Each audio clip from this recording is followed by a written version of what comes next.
Polling observer Deepak Mishra పక్షపాతంతో వ్యవహరించారని మంత్రులు బొత్స సత్యనారాయణ, మెరుగు నాగార్జున ఆరోపించారు.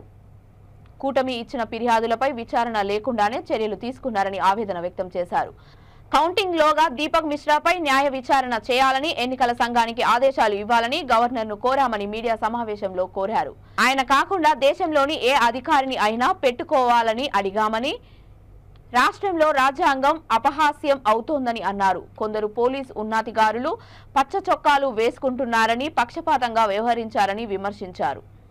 దీపక్ మిశ్రా నిష్పక్షపాతంగా వ్యవహరించడం లేదని, గొడవలు అన్నింటికీ దీపక్ మిశ్రా కనుసన్నాల్లో పనిచేస్తున్న పోలీసులే అని అర్థమవుతోందని అన్నారు. మేము కూడా రెచ్చగొట్టే ధోరణి ఉంటే కనుక ఈ పార్టీకి హింస మామూలుగా ఉండేది కాదు పరిస్థితులు. గవర్నర్ గారు, ఇది మా పార్టీ అధ్యక్షుడు దీన్ని ఎప్పటికప్పుడు దీన్ని రెచ్చగొట్టకుండా చల్లబరిచే కార్యక్రమం, అందరినీ కార్యకర్తల్ని మందలించే కార్యక్రమం మీరు సమన్వయం పాటించండి అని చెప్పని అందరినీ ఓర్చుకోమని చెప్తూ వస్తున్నాం. మరీ ప్రత్యేకించి చెప్పేది, ఈ దీపక్ మిశ్రా అనేటువంటి రిటైర్డ్ అధికారి, ఐపీఎస్ అధికారి ఎన్నికల పర్యవేక్షకుడుగా వచ్చాడో, అతను వచ్చిన దగ్గర నుంచి బెజవాడలో దిగాడు, కాలు పెట్టిన దగ్గర నుంచి తెలుగుదేశం పార్టీతో చట్టాపట్టాలేసి తిరిగేటువంటి రిటైర్డ్ ఐపీఎస్ అధికారులందరి దగ్గరికి, విష్ణువర్ధన్ అని చెప్పిన గుంటూరులో ఒక అధికారి ఉన్నాడు, అతని దగ్గరికి అర్ధరాత్రి పూట చీకట్లో ఎందుకు వెళ్ళాడు డిన్నర్కి, అతనితో తెల్లవారులు ఎందుకు కూర్చున్నాడు, ఏం పార్టీ చేసుకున్నారు, ఆ పార్టీలో ఏం మాట్లాడుకున్నారు, ఎక్కడి నుంచి ఆదేశాలు తీసుకున్నారు, ఇవన్నీ కూడా మాకు అనేక సందేహాలంటే ఎందుకు వెళ్ళావు, అక్కడ ఏం మాట్లాడుకున్నావు, అతను చంద్రబాబుతో బాగా తరచుగా కలుస్తుంటాడు కదా, ఆ అధికారి ఇంటికి నువ్వు ఎన్నికల అబ్జర్వర్గా వచ్చి ఆ విష్ణువర్ధన్ అధికారి ఇంటికి ఎందుకు వెళ్ళావు, వెళ్ళకూడదు కదా, వెళ్ళి నువ్వేమో అక్కడి నుంచి ఎంతమందిని నువ్వు కలిసావు, రిటైర్డ్ అయిన ఐపీఎస్లు, తెలుగుదేశం పార్టీతో చట్టా పట్టాలేసి తిరిగేటువంటి రిటైర్డ్ ఐపీఎస్ ఆఫీసర్ల ఇంటికి ఎంతమందికి నువ్వు వెళ్ళావు, నీ కాల్ డేటా ఏంటి తీయాల్సిన అవసరం ఉంది. గవర్నర్ గారు చెప్పాం, అతని కాల్ డేటా కూడా తీయించండి.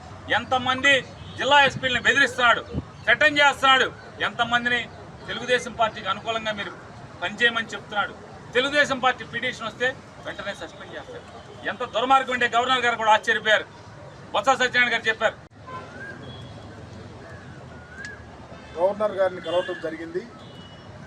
ఆంధ్రప్రదేశ్లో ఎన్నికలు జరగక ముందు, జరిగిన తర్వాత రాజ్యాంగం అపహాస్యమవుతా ఉందని, ఎక్కడైనా మీరు ఇంటర్వ్యూ అవ్వండి, రాజ్యాంగాన్ని పరిరక్షించుకుందాం, ఎన్నికల వేళ కొంతమంది పోలీస్ ఆఫీసర్స్ పచ్చ చొక్కాలు వేసుకున్నారు, పర్టికులర్గా పల్నాడు ఎస్పీ కానీ, బిందు మాధవ్ కానీ, అట్లాగే ఐజీ గుంటూరు కానీ, త్రిపాఠి కానీ, అలాగే బక్షి కానీ, ఇలాంటి వాళ్ళు కొంతమంది ప్రత్యేకంగా తెలుగుదేశం చొక్కాలు వేసుకొని ఎవరైతే స్పెషల్ అబ్జర్వర్ ఉన్నారో వారి ఆదేశం మేరకు దీపక్ మిశ్రా అనే అతను రిటైర్డ్ ఐపీఎస్ ఆఫీసర్, అతను ఆంధ్రప్రదేశ్కి అలాట్ అయితే అతను వెళ్ళి ఎవరో ఒక అతని దగ్గర ప్రైవేట్గా వెళ్ళిపోయి ఫంక్షన్కి వెళ్ళిపోయి తెలుగుదేశం వాళ్ళతో కొమ్మక్కై రిటైర్డ్ ఐపీఎస్తో కూర్చొని తర్వాత వచ్చి ఎలక్షన్ ప్రాసెస్లో ఇన్వాల్వ్ అయ్యి ఎస్పీలను ట్రాన్స్ఫర్ చేయించడము, అధికారులను భయభ్రాంతులు చేయటము.